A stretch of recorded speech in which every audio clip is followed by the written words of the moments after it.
Tucked away in the northeast corner of Iowa is a sliver of the state unrecognizable from the rest. The Driftless Region was not impacted by the glaciers of the most recent ice age. So instead of pancake flat agriculture fields, this portion of Iowa teems with rolling hills and cold, clean spring creeks flush with trout. In this episode of Prairie Prophets, we are going to explore the importance of water quality with Sean McMahon of the Iowa Agriculture Water Alliance and a few locals from nearby Decorah.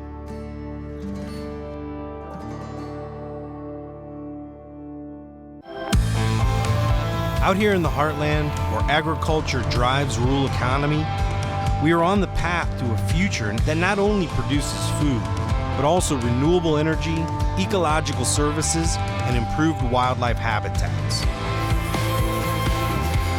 I'm on a journey to tell the stories of Horizon 2, a climate-smart future for corn, soybean, livestock, and renewable natural gas production. I'm Brandon Butler, and this is Prairie Prophets.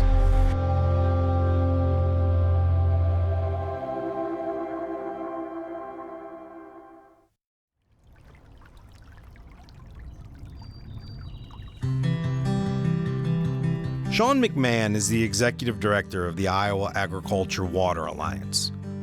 This collaborative organization, made up of agricultural and urban stakeholders, has one goal: to reduce nutrients in the water for the benefit of all.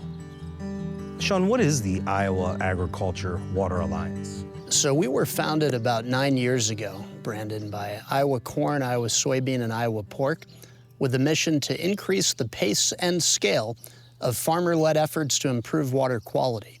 So we're very much organized around implementing something called the Iowa Nutrient Reduction Strategy, which has very ambitious goals of reducing nitrogen and phosphorus loss by 45% each, something that's going to take many, many decades.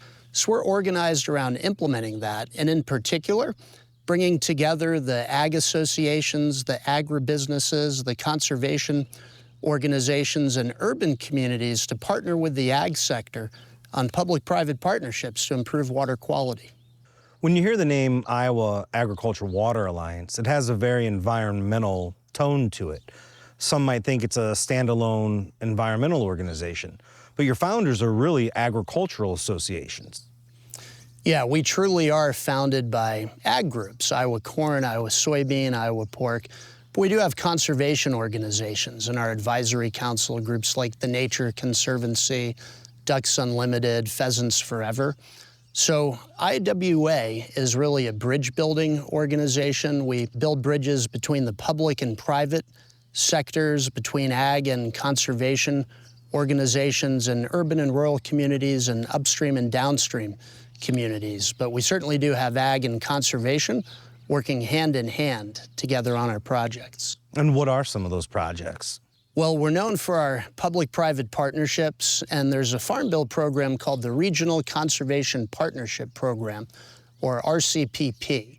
And we actually have the largest project of its kind in the nation. It's a $100 million project called the Midwest Agriculture Water Quality Partnership. And IAWA co-leads that with the Iowa Department of Agriculture and Land Stewardship. We have over 40 partners, and we've leveraged $100 million to improve conservation on more than 4 million acres in 5 priority watersheds in Iowa.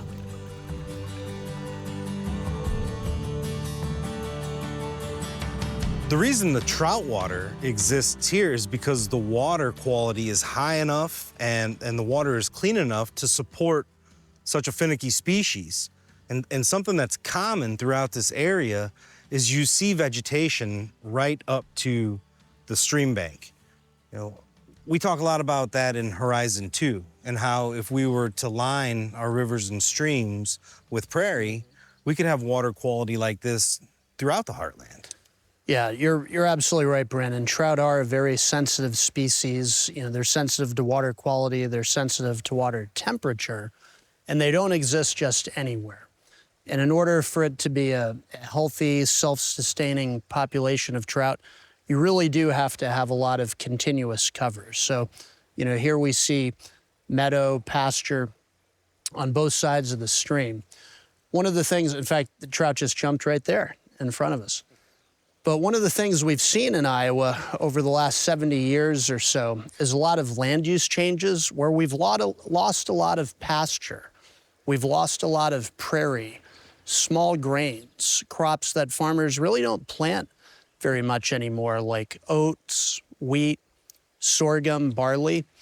And in fact, we've lost about 10 million acres of all of those things, which were replaced by row crops.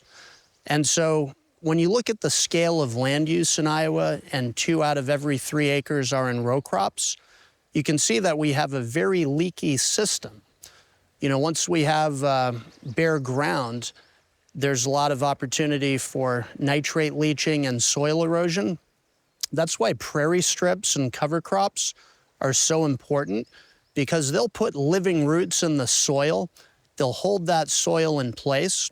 And for cover crops like rye, a winter hardy rye, it's a very effective nitrogen scavenger. So it'll go out and grab that nitrogen, and then it'll hold it back for next year's crop and keep it out of the stream. And we're 2 guys standing here looking at this as anglers. We're looking for the trout, thinking about the trout.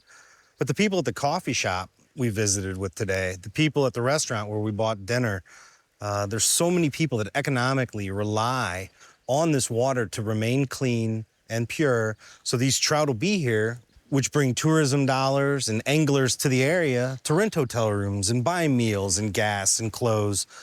And it's as simple as protecting our stream banks and protecting our water quality to make sure that economic base can still exist for this part of rural America. Yeah, well, we all need clean water. And of course, a community like Decorah, they have so many breweries. Well, beer is at least 90% water, almost 95% in many cases. You know, they've got so many kayaking shops, they've got fishing guides. There's a lot of tourists that come through here. As far as the drinking water goes, you know, like every other community, they're treating this. You know, no one's drinking water right out of a stream. They have to comply with Safe Drinking Water Act standards. But certainly, if you have more continuous cover, like we do here on Canoe Creek, you're going to have better quality water going into that source water utility, that drinking water plant, and it makes it easier for them to meet all those standards.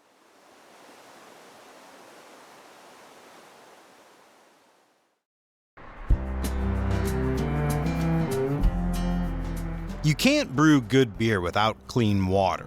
Toppling Goliath Brewery is recognized internationally for its craft brews. I head over to take a tour and learn more about the importance of clean water for brewing good beer. We are in operation today, so you want to be careful of the hoses on the ground and for wet spots. We don't want you tripping anywhere. Good? Sounds good. All right, let's go. All right. Do you source your ingredients locally? So most of our ingredients are not local, with the exception of our water. Our water is all City of Decorah water. And so specific minerals are put back into the water, and then the water is shot over here into the brew house. And this is where they do all the brewing. But yeah, all the water comes from the City of Decorah. So the basis of good beer is good water. Good water. Yeah. You can't have beer without water, right? That's right. Exactly.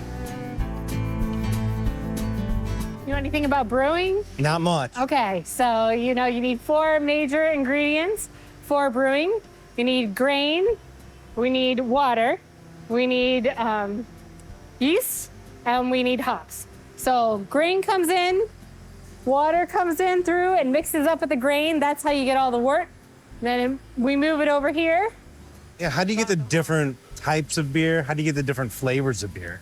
Most of that is all done through how you boil, how long you boil, what kind of grains you use, what kind of yeast strand you use, what kind of hops. So, you know, if you're doing a stout, you might have a really long boil. If it's an IPA, you might be boiling for an hour. It also depends on like the temperature of the boil, the kind of hops that you're using. If you're just boiling with the hops, or if you're gonna double dry hop, or you're gonna dry hop your hops for that extra, so like, you know, that juicy flavor that we get out of those IPAs. So all of our individual beers, they have a grain recipe, a water recipe, you know, hops, how long it has to boil, how many times it's hopped, if it's dry hopped, if it's double dry hopped on the back end, and then how long it's going to sit in the fermentation tanks. Pretty cool. Pretty cool stuff. There are people out there actually paid to test beer each day. There is a science to crafting high-quality beer, and the brewmasters at Toppling Goliath are recognized as some of the best in the business. Hey Mike, how important is clean, quality water to the process of making good beer? Ever since we started, we began with treating our water. In the early days, we would actually take about 3 to 4 days of treating our water because we didn't have the equipment or the facilities to be able to remove all traces of minerality the way that we'd like. So before, we'd have to add things like calcium hydroxide to alter the pH, which drops out all the bicarbonates, which is the biggest brewing issue that we deal with regard to water, especially throughout Northeast Iowa, actually the majority of the Midwest because of limestone aquifers. Now, what we run nowadays is we use reverse osmosis water. So that basically removes all minerality and gives us a blank slate with which to work. And then depending on which style of beer we're producing, we are going to add different levels of our ideal brewing ions back in. And so if it's a pale beer, we'll do something that's different than a stout. So really every beer gets its own unique water profile, and there's a multitude of reasons for that. Some of it has to do with flavor profile, things that enhance the flavor, and other things that we do with it. It's also just to mitigate any sort of off flavors we could get if we used an improper blend of ions in our water. So how did Project A.W.A.R.E come to be? Yeah, well, even though we got over 100 breweries in Iowa, you know, the brew community is a small community. And so we were sitting around and talking about like beer, and it was just kind of an idea that came to them. They were like, you know, Clark has always been an advocate for protecting Iowa watersheds. We've brewed up beers in the past for it, but they were just, you know, sitting around as buddies do. And they were like, hey, wouldn't it be really cool if we all, like, you know, in order to bring awareness to how important our watersheds are here in Iowa, making sure that we're protecting them, what can we do? We're brewers, we brew a beer. So, you know, it started out as a project where we did one beer here at Toppling. We brewed one over at Big Grove and then one down at IAWA. And then, you know, this past year in 2023, we just did our volume 4. So we did one big brew.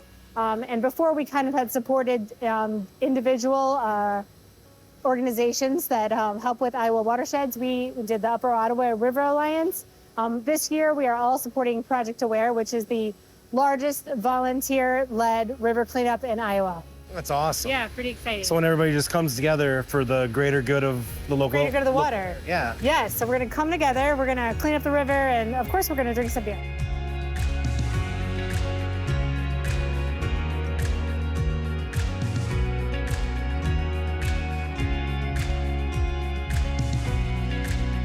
Cheers. Clean water and big fish.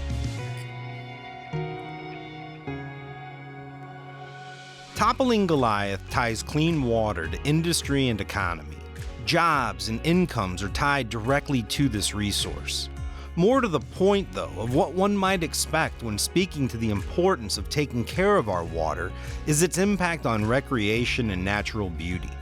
Trout fishing is a way of life in the Driftless, and it all begins with keeping the water pristine.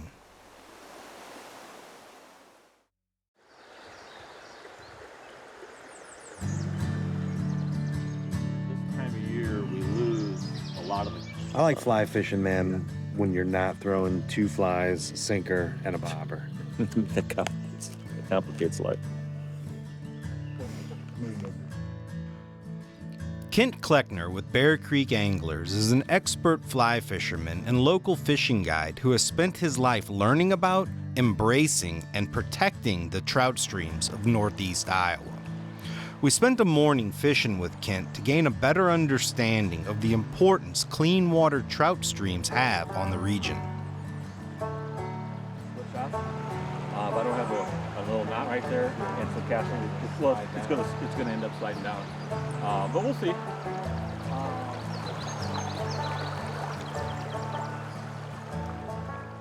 We're in the Driftless region of northeast Iowa.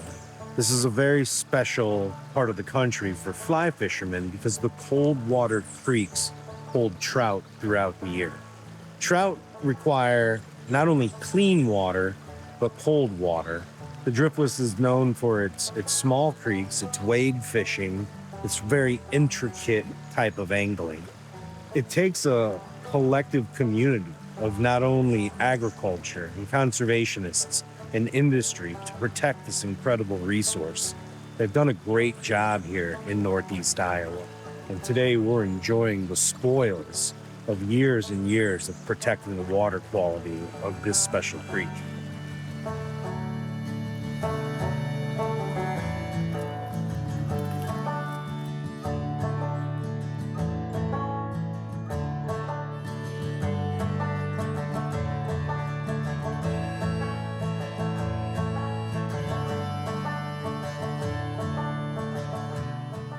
Can tell us about the Driftless area. Well, you're experiencing it right now.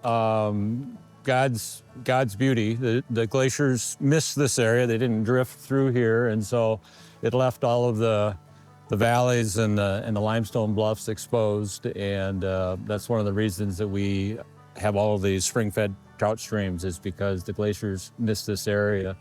We're in northern Winneshiek County, and this stream is one of probably a dozen or so in the county that support trout and wild brown trout. This is definitely a big agriculture area. Everywhere we go, we see beautiful farms and clean barns, and everything just is pristine. What is it about the culture here that wants to keep everything clean, including these pristine streams? Well, we have the farmers to thank for, I mentioned, the wild brown trout, and we have the farmers to thank for getting those fish to the point where they can naturally be produced and have a sustaining population. And in the late 1800s, when the first farmers came here, all these streams were full of brook trout. But due to the farming practices and the tilling up of all the prairie, all of that soil from the fields washed down into the streams and basically destroyed the habitat for the brook trout. And by the late 1800s, early 1900s, trout weren't surviving in our streams. But through NRCS and farm programs and farmers doing the right thing over the last 30 or so years, we've cleaned up our stream bottoms. We've got exposed rocks and gravel and all places for fish to hide, for their food to live and survive, and for the trout to spawn, lay their eggs in. All of those things are required to have the wild trout. And so it's the changing of the land use, or it's better soil and water conservation that the farmers have been basically doing on their own, and with the help of various government programs that have allowed us to have this opportunity today and hopefully for a long time in the future.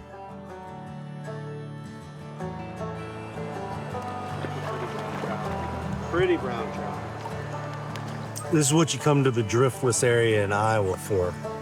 These are naturally reproducing brown trout. They haven't been stocked in this creek in many, many years. Rainbow trout are stocked here, but the brown trout, these are the real prize that people are after.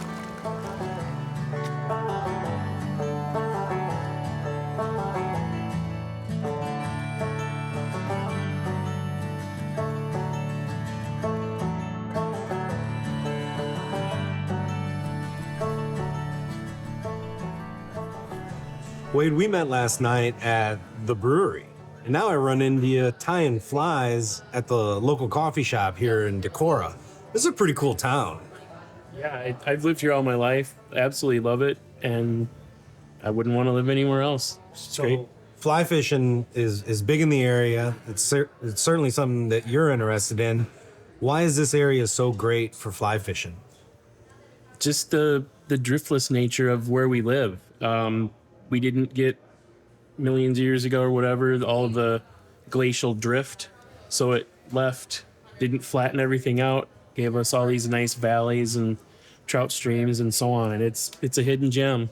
It's wonderful. Now, why should people want to come here to experience this region?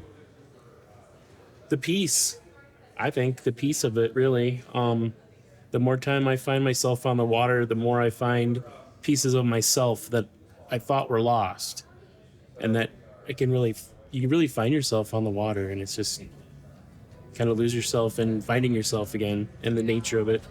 So I see a Trout Unlimited sticker on your tackle box over there. You know, being involved in making sure the water quality stays good for these trout and for the people that enjoy them. And how are you involved with that? The chapter does a lot of work, stream restoration, and which is very important to the chapter, and also easements for access for fishermen. So, but yeah, there's actually several projects going on right now that I think they're hoping to finish by the end of the year, if not this year, just into next year, maybe springtime. What's the community pride like to be from the Driftless? Yeah, I don't want to say clique, because that gives a negative connotation, but it's that in a good way, I think. Just the feel of it. When I see something that says Driftless, I'm immediately attached to it because that's where I'm from, and that's a lot of people. I've got friends that are in other parts of the country, and they talk about fly fishing. I say, "Oh yeah, I fly fish." And I say, "Where you at?" "Iowa," and they're kind of like, "LOL, Iowa." I'm like, "Come and find out." The surprise of Northeast Iowa is an abundance of crystal clear water serving as the lifeblood of a region. There's an obvious pride in being of the Driftless, as we witnessed at the brewery, around town, and on a perfect little trout stream.